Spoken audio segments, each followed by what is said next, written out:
All right, today we're on a GE magnet and we have a compressor that has a slow leak somewhere, and we're going to bump up the pressure so we can get the cold head more efficient. We're on a GE 4K. As you can see, I've got my high pressure regulator on.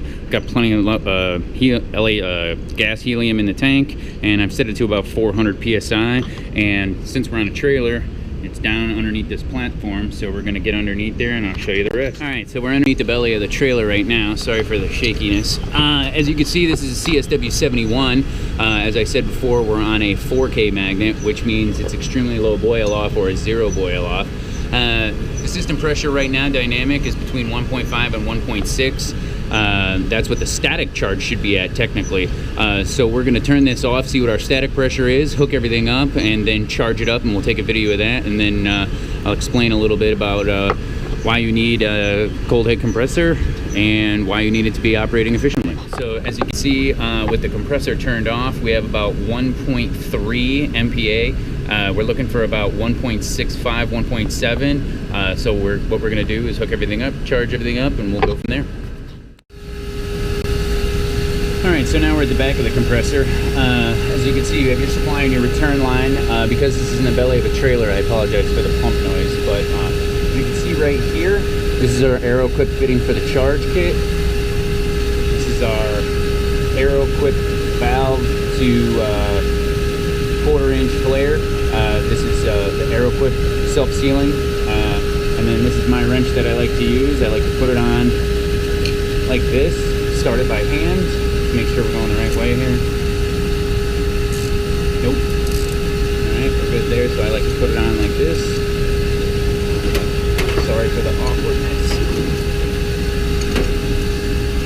Start it by hand. Alright, and what I'll do is I'll just use this speed portion of the wrench.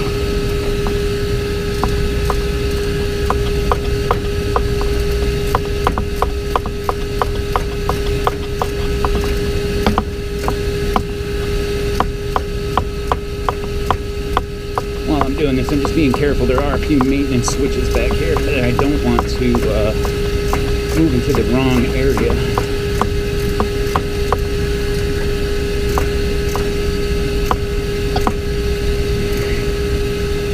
Alright, we are nice and tight.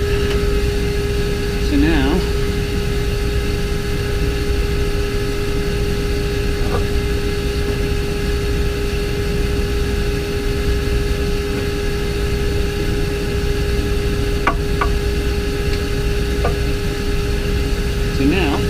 we have our helium line connected to our regulator, which is connected to our 300 cylinder ultra high purity or 5/9 helium gas. What I'm going to do is I'm going to bleed a little bit of helium out of the cold head compressor, and I'm going to bleed a little bit out of this line, and then I'm going to join them together. The reason why you do this is because there's air in between the two of them, and I don't want there to be any cross-contamination. So I'm just going to crack this valve. Alright, I can hear helium coming out of there now. Crack this one. Kind of get them together. Let it filter out a little bit. Twist them together. Sorry, let's see. Alright, now helium is coming out of both of those at the same time. So I'm going to close this valve again. Snug everything up, open up our ball valve. Now we have 100% coming out of the helium tank. Come back over here. And then what we're going to do,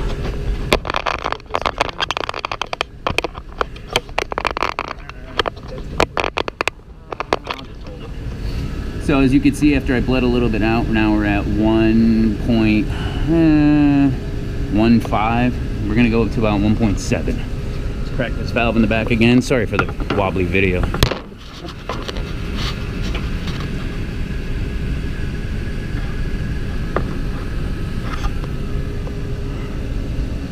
I might have to crack it a little bit more.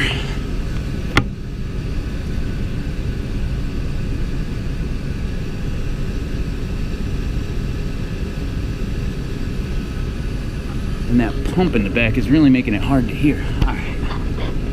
Now you can see we're coming up. 0.3, 1.4,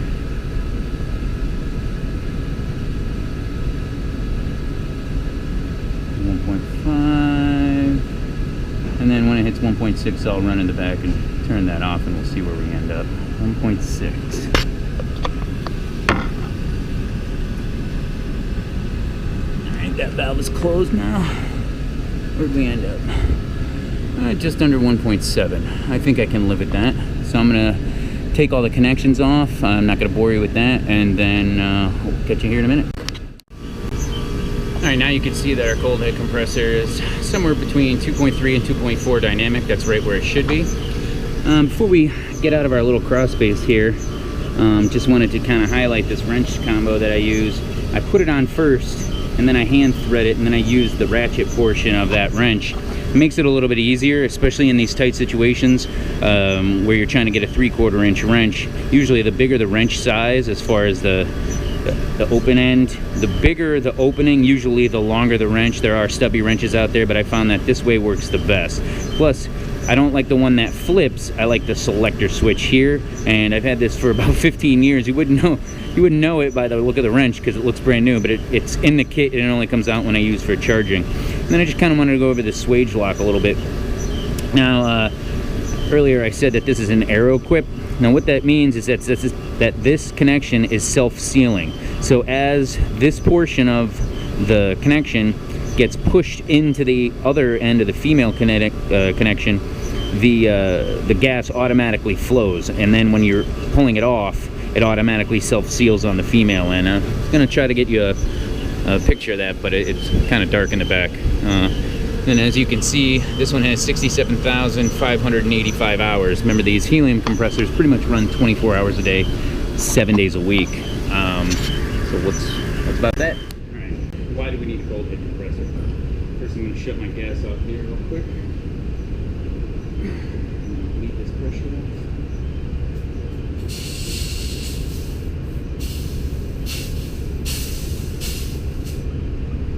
Alright, so why do you need a cold head, you might ask? Alright, so inside the vessel is liquid helium. Liquid helium is roughly around 4 degrees Kelvin. I forget what that is, negative number in Fahrenheit. It's like -4 something, 480, something like that. But anyway, so obviously in a superconducting magnet, the colder it is, the more the energy from the current that you put in there to make the magnet has the ability to stay in there without turning into heat. So, what is the cold head compressor's job in all this? The cold head compressor's job is to take the gas inside of the vessel that's boiling off of a liquid and to recondense it back down into a liquid and fall back into the vessel. So there's two variants. There's 4K that run at 4 degrees Kelvin, and there's 10K that run at 10 degrees Kelvin. So, which is better?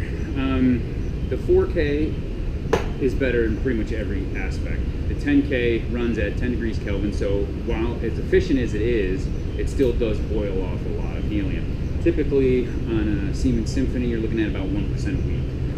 If the Symphony was to have a 10K, or a 4K rather, it wouldn't boil off any. Case in point, I had an Esprit very close to my house that had a lot of power outages. They were at 55%. They didn't need a ramp or a shim or anything like that, and it stayed at 55. Again, after it recondenses it back down into a liquid and falls back into the vessel, that portion of it doesn't boil off. Now, what's the difference? Well, the 4K and the 10K pretty much explain themselves in their own description. 10K runs at 10, 4K runs at 4. And we're not even going to get into the new Philips one that doesn't even boil off any. But at a 10K, the temperature is actually at 10 degrees Kelvin. So while that's cold enough to keep recondensing it back down to in a liquid, you are still going to lose quite a bit. Like I said, on a regular Symphony, it's probably about 1% a week, 4% a month. Some are better, some are worse. But like I said, on that Esprit, it was at 55 for a long time, and they never needed a ramp or a sham or anything like that. And it stayed at 55 for quite some time. in this scenario, we have a leak somewhere, we're not really quite sure. It could be the lines at the cold head, could be at the cold head, could be at the compressor, but somewhere the helium gas is escaping out of there, and the motor on the cold head and the compressor, they just start to lose pressure. And when they start to lose pressure, you get out of that really effective sweet spot for the cold head, and you start to boil off helium, and that's not what we want to do. So we're going to get the rest of the tools in to take a look at where the leak is actually coming from.